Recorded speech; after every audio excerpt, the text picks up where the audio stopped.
Fyre, The Greatest Party That Never Happened, is currently streaming on Netflix now. The short film documents the now infamous Fyre Festival, a luxury festival with A-list headliners in the Bahamas that drastically fell apart way before it had begun. Ignoring calls to pull the festival, creator Billy McFarland insisted the festival went ahead when the site was not ready. When festival goers turned up, they arrived to scenes of chaos, sleeping in hurricane tents with no food, no toilet facilities and no water. Who is Maryann Rolle? Maryann Rolle was the caterer, brought in last minute in the run-up to Fyre Festival. She is from the island of Great Exuma in the Bahamas where the festival was moved to. Maryann and her husband Elvis own the Exuma Point Bar and Grill, close to where the festival was supposed to take place. When the festival goers arrived at the festival, they were directed to Rolle's Bar and Restaurant as the organizers tried to buy time. There, the attendees drank and ate for hours before they were eventually taken to the shambolic campsite. In the weeks leading up to the festival, Rolle said in the documentary that she had to cater for more than 200 workers with only 10 staff members. She said, basically, that was taking on the whole fire operation under my wings. What happened to Maryann Rolle? Maryann Rolle spent all of her life savings to pay her staff after the organizers of the festival failed to. Maryann has still not received a payment from the organizers until this day. She claims she lost $50,000, £390,000, due to the festival founder, McFarland, not paying her staff. In the documentary, Maryann held back tears as she recounted the ordeal. She said, "I don't even like to talk about the Fyre Festival. Just take it away and just let me start a new beginning. Because they really hurt me.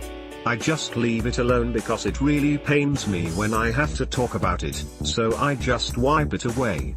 I had 10 persons working for me just preparing food all day and all night, 24 hours. I literally had to pay all those people.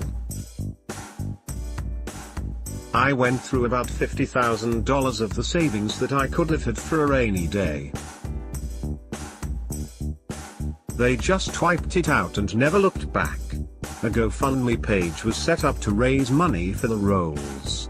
Elvis and Maryann wrote on the page, "It has been an unforgettable experience catering to the organizers of Fyre Festival. Back in April 2017, I pushed myself to the limit, catering no less than 1,000 meals per day.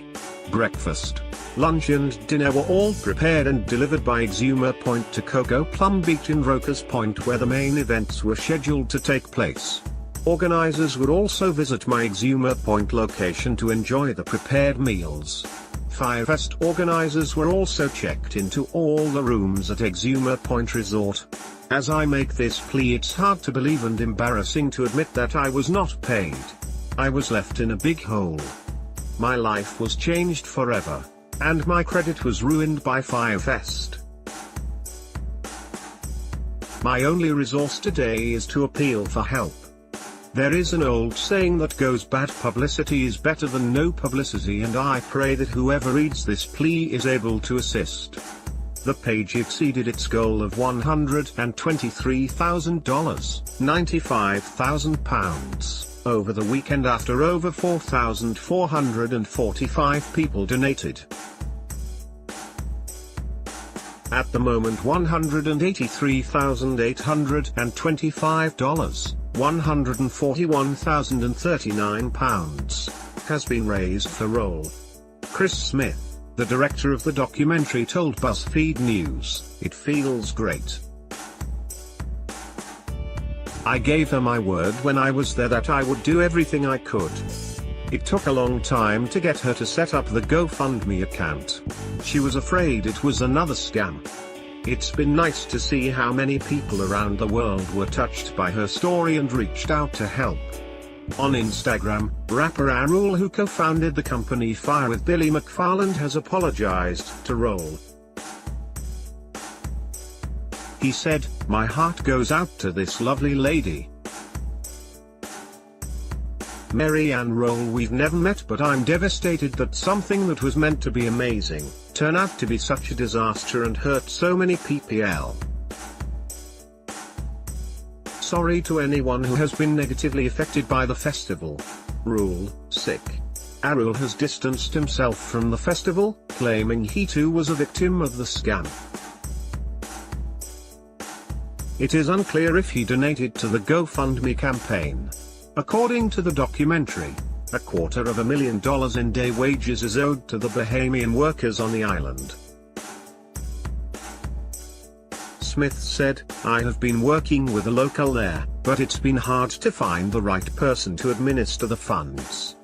At the moment we've been talking to Mark Musters and Andy King, contributors to the Fyre film, who were on the ground, and they are looking to set up a GoFundMe with a few other contractors, as they have most of the outstanding invoices and feel they could go down and personally distribute any donations they collect."